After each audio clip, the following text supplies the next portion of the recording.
वर्षा दिने आप निजर त्वचार जत्न केमती नेबे। बॉडीर सबुठारु सेंसिटिव ऑर्गन होची आपनकर स्किन बा त्वचा। समस्ते चाहती जे यंग फ्रेश ग्लो साइन रहा समस्ते चाहती। तेणु प्रति सीजन चेंज रे स्किन रो कोनोसी ना कोनोसी प्रॉब्लम होता है, विभिन्न कारण होता है। जमती आपनकर सीजन चेंज है, खाइबा पीवा है, लाइफस्टाइल जो है यही टाइप होता है। तो विशेषकर खरा दिन है, शीत दिन है, वर्षा दिन है, प्रति सीजन चेंज रे आम स्किन रो आपन चेंजिंग सब होता है। विशेषकर खरा दिन रे आपनकर अधिक टेम्परेचर एवं स्वेटिंग जो झाड़ बाहर या द्वारा आमर स्किन रो विभिन्न प्रकार प्रॉब्लम देखा जाए। तेणु दिन को 2 थर गाधेबे, फ्रेश क्लीन रहा चेष्टा करेंगे। बॉडी ऑयली होता है, तेणु आपण सनस्क्रीन लगेबे, फेस वाश जो सालिसिलिक फेस वाश कहते लगेबे एवं देखिए खरा दिन घिमिरी होता है। तेणु आपण ताकू कौन करेंगे, लाइट मॉइस्चराइजर टी लगेबे एवं यही समय किसी डर्माटाइटिस होता है, स्किन प्रॉब्लम होता है। तेणु ताकू जिते शीघ्र मेडिकेशन करेंगे, स्किन डॉक्टर को देखिए ट्रीटमेंट करेंगे, से शीघ्र भल। सेपरी आपंकर शीत दिने विशेष करके आपंकर क्रीमी मॉइस्चराइजर आप व्यवहार करेंगे एवं जेहेतु ड्राए रोचे तेणु आप नख उषुम गरम पानी गाधेबे, सांगे सांगे मॉइस्चराइजर लगेबे एवं सनस्क्रीन लगेबे।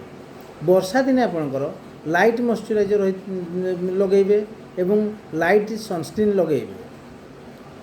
ये जो सनस्क्रीन आम लगाऊँच ड्यू टू मॉइस्चर अल्ट्रावायलेट रे आम सबुदिने सनस्क्रीन लगेबा कथा। सनस्क्रीन लोशन लगेबार 20-30 मिनट पर बाहर को बाहर सांगे सांगे बाहर नहीं एवं जदि आप बाहर रही काम कर प्रति 3 घंटा थे सनस्क्रीन लोशन लगेले भल। रेनी सीजन रे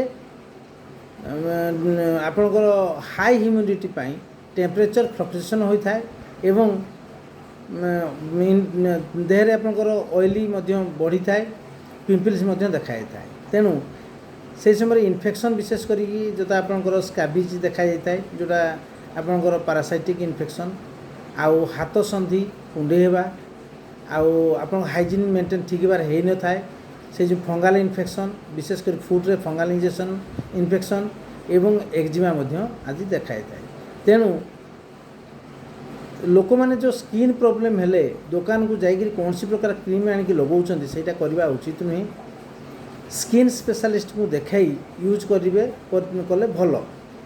आउ देखिए विशेष कर अधिकांश रोग जो पिंपल्स, फंगाल इन्फेक्शन, पिगमेंटेशन, मुहरे जो कला दाग रोची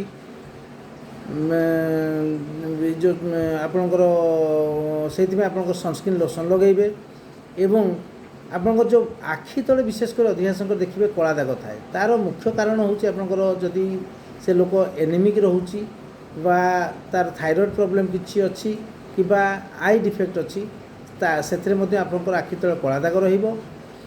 आउ विशेष कर आप जो मैंने राति अनिद्रा रोचंती, अधिक समय मोबाइल देखुंती, विशेष कर आजमा अच्छे आजमा पेसेंट आ विशेष कर जहाँ बेसी ठंडा रोची से मानकर आखि तल कला देखा जाए।